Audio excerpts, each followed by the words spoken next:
Well, thank you for finding your way here today. It wasn't easy, was it?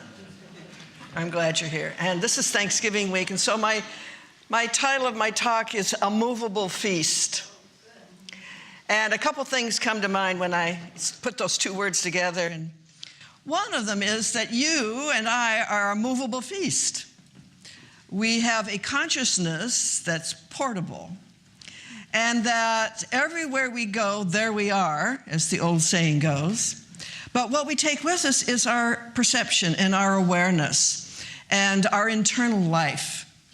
And I told you some stories about when I went to India for the first time. I'll just briefly remind you of what happened to me was that there were so many things that I was looking at I didn't have names for, and I didn't know what they were. So almost the whole time I was there, I only experienced my own perception. I was only experiencing myself, observing whatever it was I didn't have a name for. And we do it all the time, but we don't know we're doing it. We don't know we're only experiencing ourselves all the time because we see things that are familiar, and we can point to them and say, oh, that's Taco Bell, or that's whatever it is. But when you're in a strange place and you don't know what you're looking at, you are forced to look within. It's very interesting. I think that's one of the reasons going to a place like India is so powerful for people on a spiritual path. The other thing that comes to mind is that if we want to experience more joy, more love, more abundance, more health in our lives, then maybe we want to follow the advice of the ancients.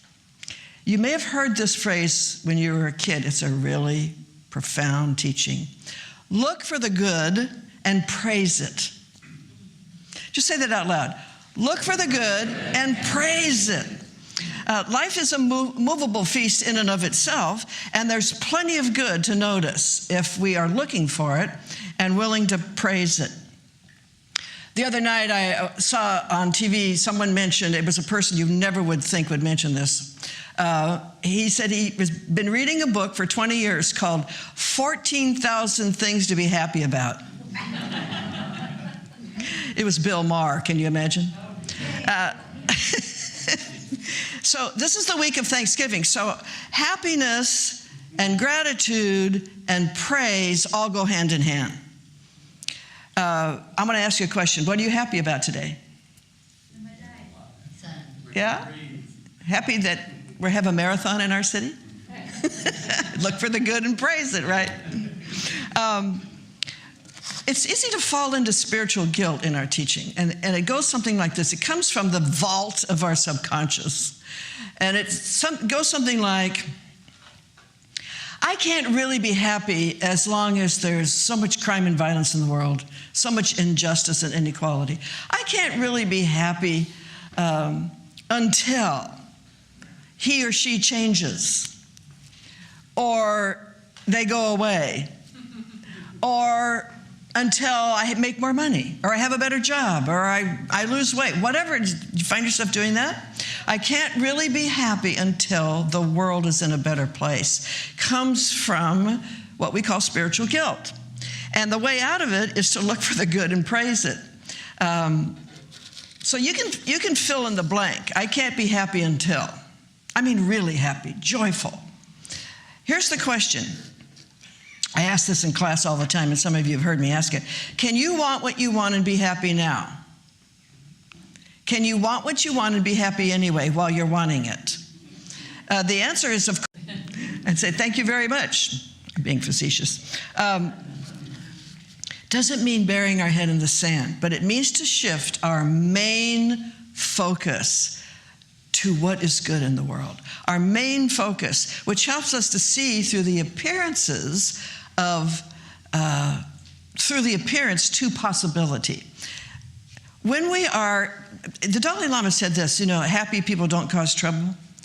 And Ernest Holmes said, give me 1,000 people who are for something and against nothing, and we can change the world. So the main focus is to be for something, not against anything. We all know what we're against, but what are we really for? A happy mind, a grateful mind, a praising mind is a mind that is more available to what wants to happen from the spiritual realm. It's more available to God, if you want to use that word. It's more available to spirit. And spirit is always accessible to us, but we can block it if our main focus is against something and not life-supporting, life-validating, and life-praising. So praise is a very powerful energy. When you praise a child, they do better, right? It never works to criticize them. It just doesn't. It's praise. And don't you love it when someone praises you? And you just feel full of yourself again and right with the world. So it's a very simple thing, but very important. So let's go to the 1,000 people. Do you want to be one of them? Do you think we could do it here in Bakersfield, get 1,000 people that are for something and against nothing? Yes. Wouldn't that be something? I think that should be part of our vision.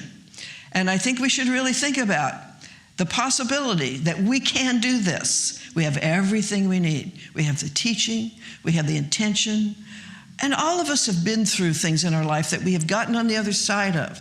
We're all kind of walking movable feasts in the sense that we are all teachers. We can share our experience and help people through that. So to be part of the 1,000,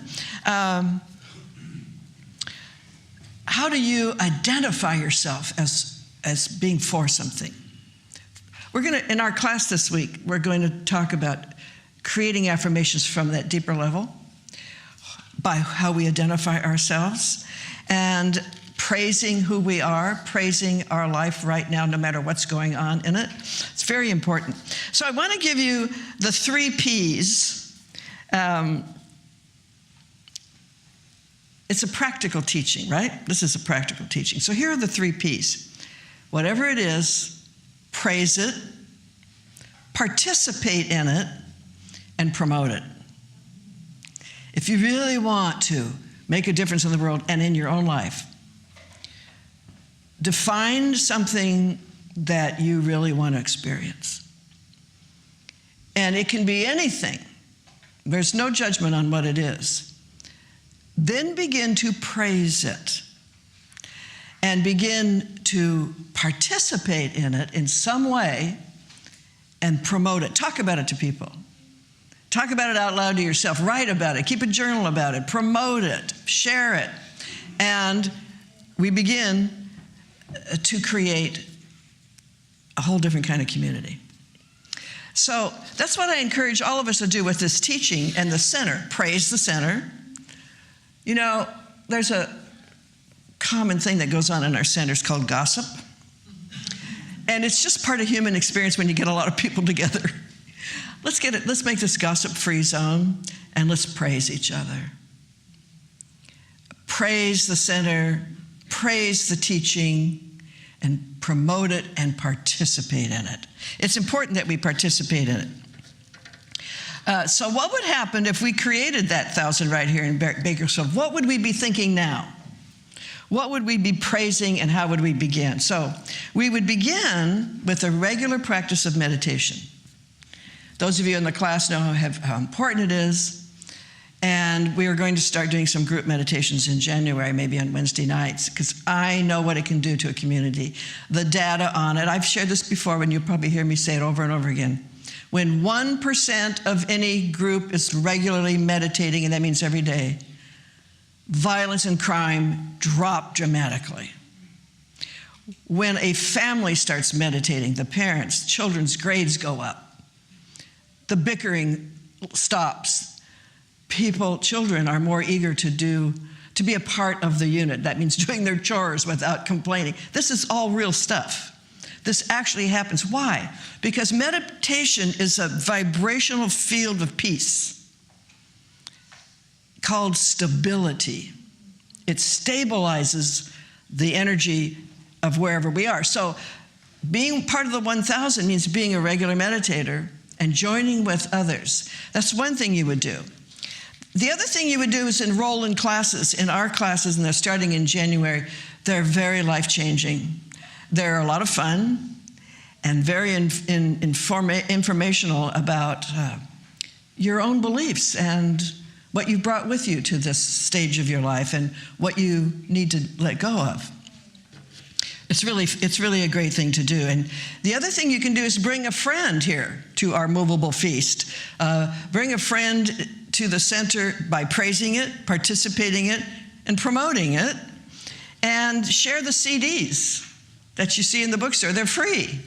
Most centers charge for them. Take one, give it to someone you think might be interested in our teaching.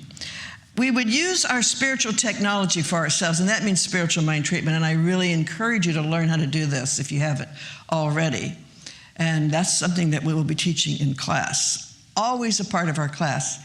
Spiritual mind treatment is not prayer. It's 21st century prayer, you could say. You could say it's scientific prayer. Spiritual mind treatment is to give our mind a treatment of spiritual truth. Because whenever we're experiencing limitation, it's because we have a limited idea in our mind. It's not trying to convince an outer power to give us something. First of all, there is no outer power.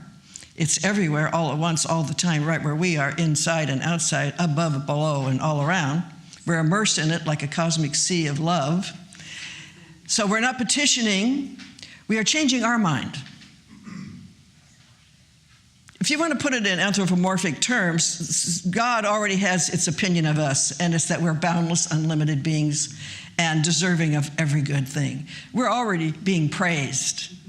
Spirit praises us, I am, and adds your name onto it. So spiritual mind treatment is a very well-kept secret in the world. As a minister in this organization, I've been shouting this from the rooftops for years, that we need to market it, we need to brand it, we need to let people know we do something very different. Hasn't happened yet. I'm still on my soapbox about it. But it is one of the most powerful things I've ever discovered in my life. The three most powerful things I've ever discovered were this teaching, meditation, and spiritual mind treatment. Life-changing, transformational. So we want to be doing it for ourselves and for our town and for all people everywhere. As I said last week, I can't do it without including all the children of the world. I can't treat for my children without treating for all the children of the world. So the world needs this teaching like never before. Do you agree? Yes. And you know, when I say that, I don't mean to sound exclusive, like everybody should become a member of our center. I mean the teaching needs to be out there.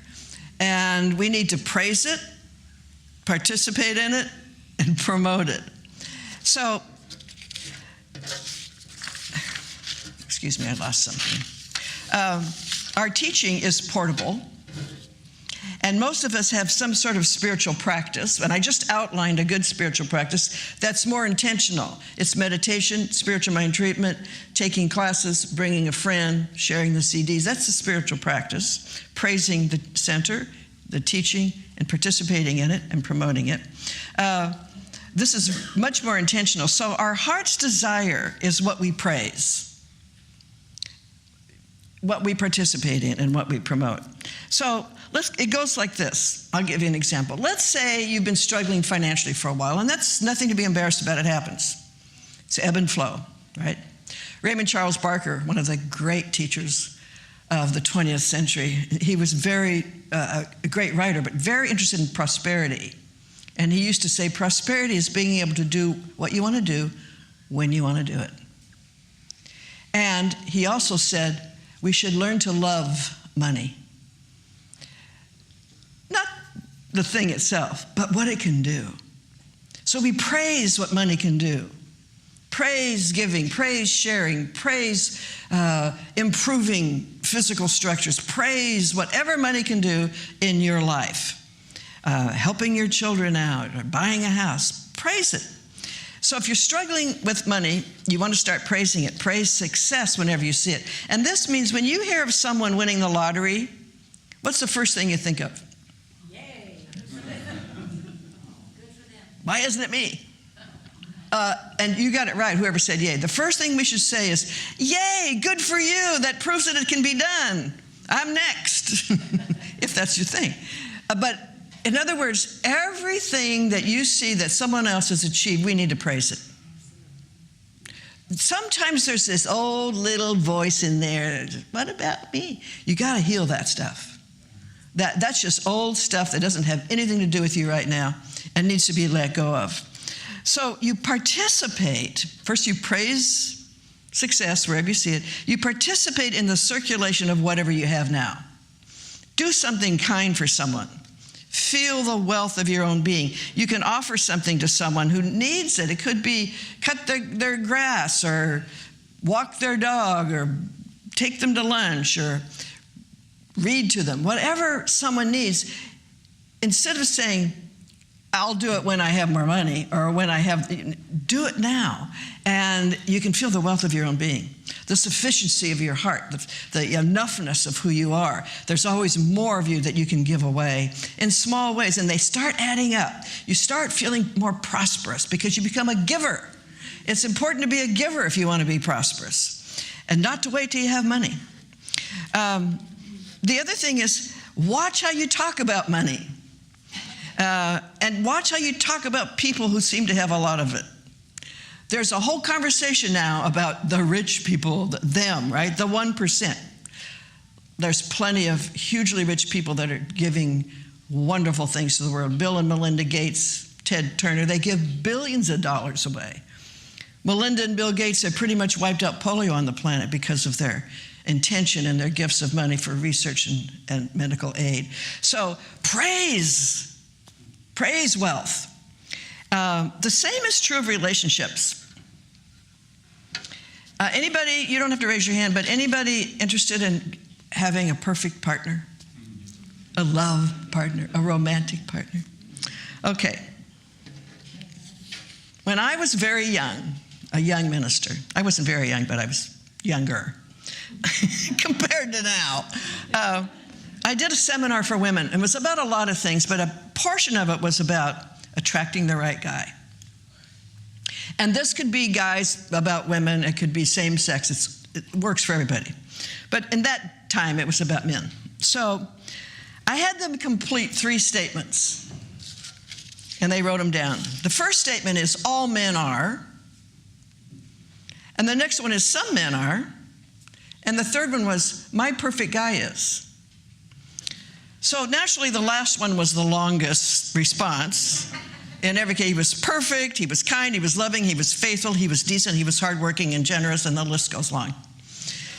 Then I had them look at the first question. Invariably, many of them wrote something like, all men are unfaithful, all men are self-absorbed, all men are sexist. So I would have them read about their perfect guy again. And I'd say, from what gene pool will he arrive? How could it be of all men?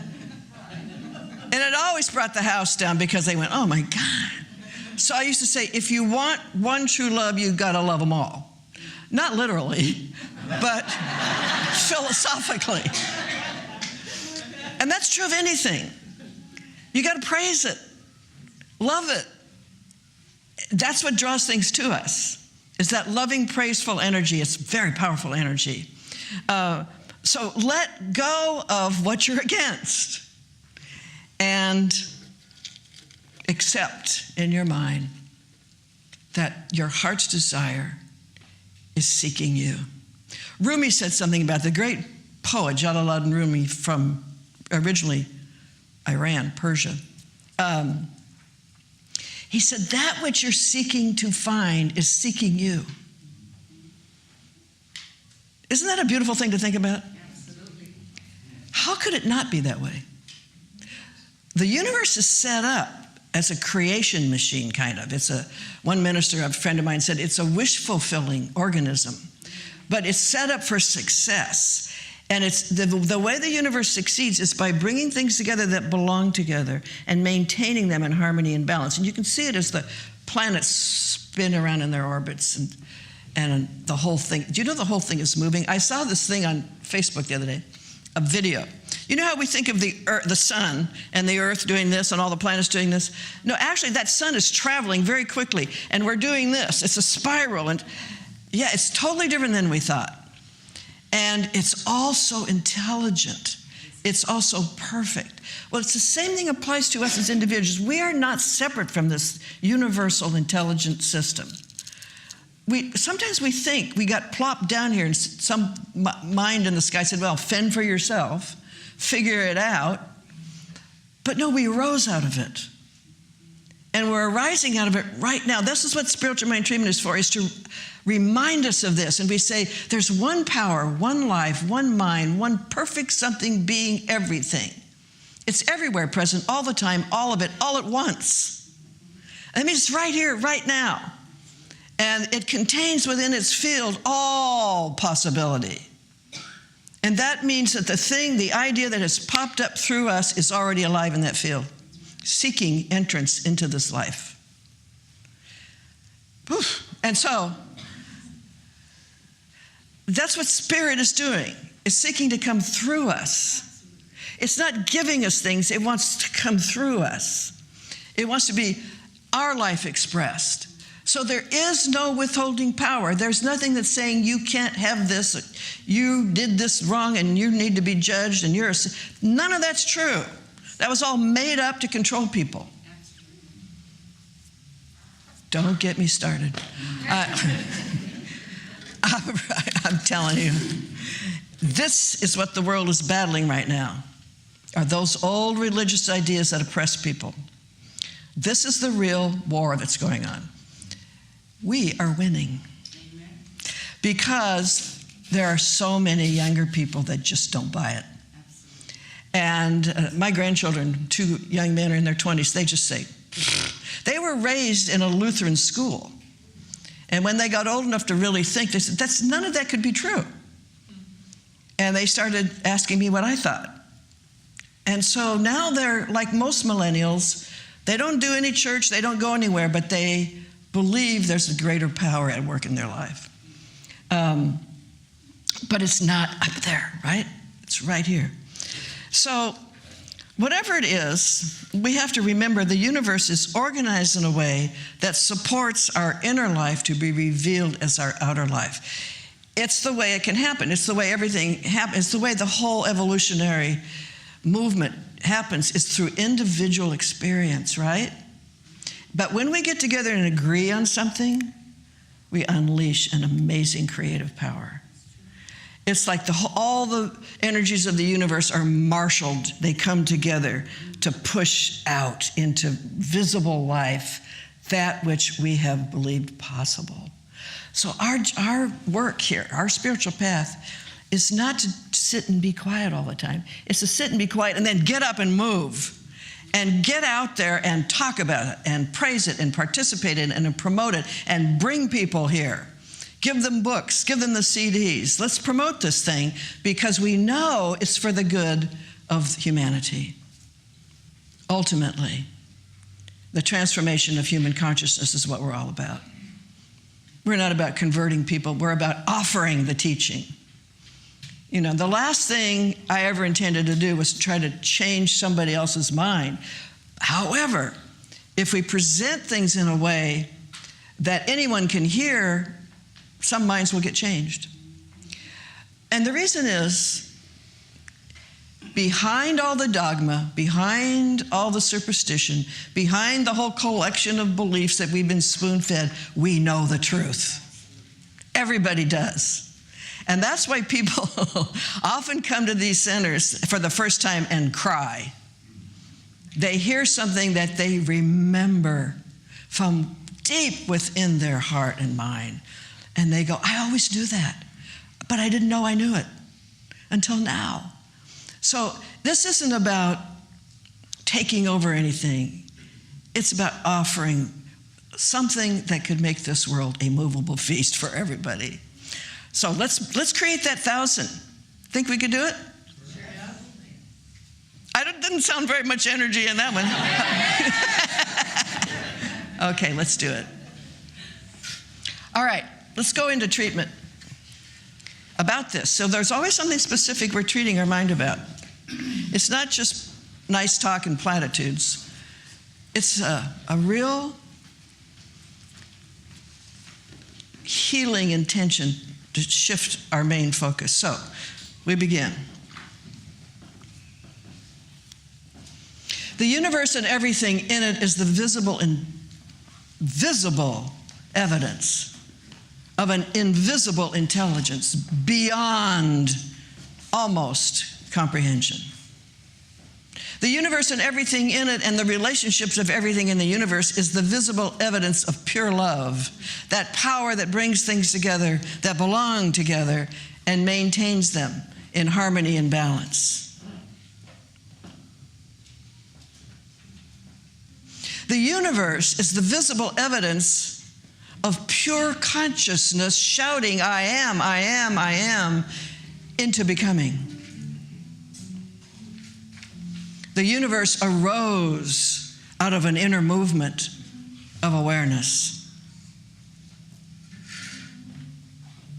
Scientists are now saying the universe is conscious.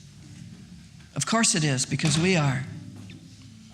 So we know that that governing force is still active as the universe, active in everything it has become, all sentient life, from the tiniest little spider insect to the cosmos, from the atomic to the cosmic. Spirit is the only power there is. Call it by any name, God, Buddha, Jesus, whatever. It's the source. It's right where we are. It lives in us, as us, expresses through us, bringing forth from us that which we praise, that which we are actively involved in, that which we promote in the world. There's no withholding, there's no holding back, there's no judgment. It is always, yes, my beloved, I am well pleased to bring through you this gift of your consciousness. And so right now, in this room, we assert what we know.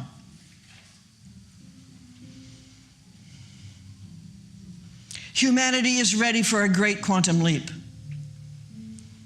Humanity is literally dying for it.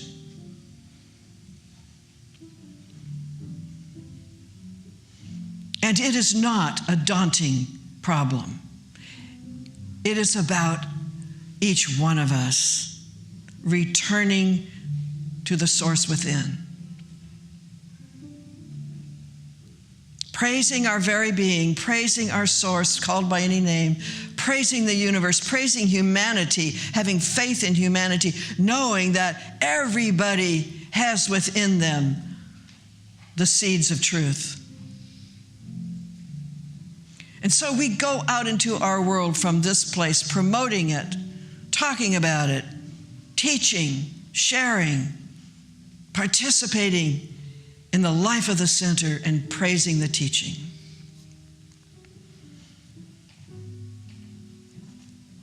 And as we remember for ourselves that we did not arise out of a vacuum, we came from the heart of Spirit. We are an intentional expression of all that Spirit is, and everything it is available to us right now. And so we make a claim. From this moment on, I see goodness and joy everywhere I go. I see prosperity, I praise it. I see sufficiency. I see enoughness. I feel my own power. From this moment on, my main focus is on seeing the good in everything. And I give my mind permission to think differently about my past. I just let it go. It's all grist for the mill. And right now, it has nothing to do with me. Right now, the only thing that has anything to do with me is Spirit. And so for each person here, claim your good. See it in the world, see it in the invisible, praise it, figure out a way to participate in it and promote it. And for this, the feast is ours.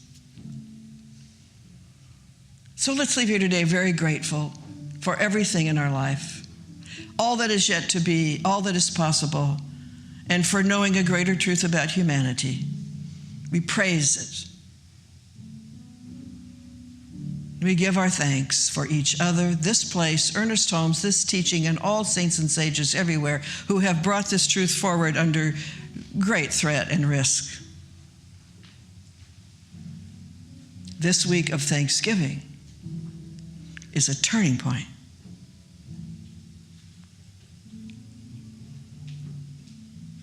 As we allow it to fill us completely with gratitude,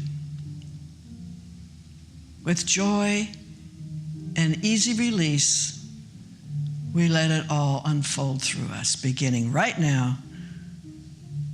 We simply announce it is done, and we say it together, so it is.